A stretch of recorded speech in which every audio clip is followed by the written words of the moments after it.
y a 30 ans, le Conseil d'État donnait raison à la maire de Morsan-sur-Orge qui avait interdit une soirée de lancer de nains dans une boîte de nuit. Cette décision est l'une des jurisprudences les plus célèbres dans le droit français.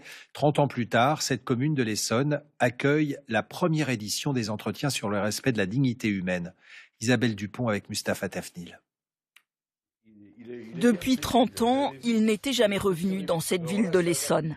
À l'époque, en 1991, Manuel Wackenheim se produisait dans une discothèque de Morsan-sur-Orge. Il était Mr Skyman, le nain volant, jeté le plus loin possible sur un tapis de mousse.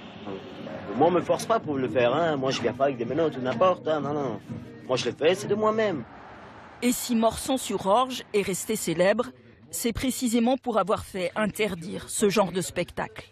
Une longue bataille juridique entre la maire et Mr Skyman autour du principe de dignité humaine. Vous trouviez pas qu'on portait atteinte à votre dignité? Non. On a le droit, un être humain a le droit de faire de son corps ce qu'il veut. Du moment qu'il n'y a pas de danger, qu'il n'y a pas d'exploitation, qu'il n'a pas de... Voilà. J'ai juste fait ça parce que j'avais envie de sortir de l'ombre, en fait. L'affaire ira jusqu'en Conseil d'État qui tranche en 1995. Depuis, l'arrêt Morsan-sur-Orge demeure l'un des plus connus de la jurisprudence.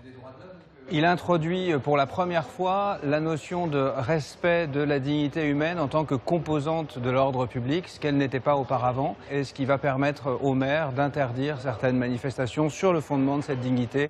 Et pour la ville de Morsan-sur-Orge, célébrer les 30 ans de cette victoire juridique fait encore sens aujourd'hui.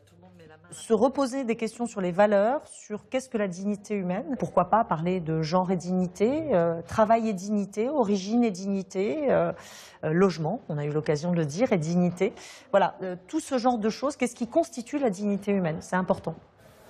Si la polémique de l'époque s'est éteinte, les questions de droit autour de la dignité humaine font toujours débat.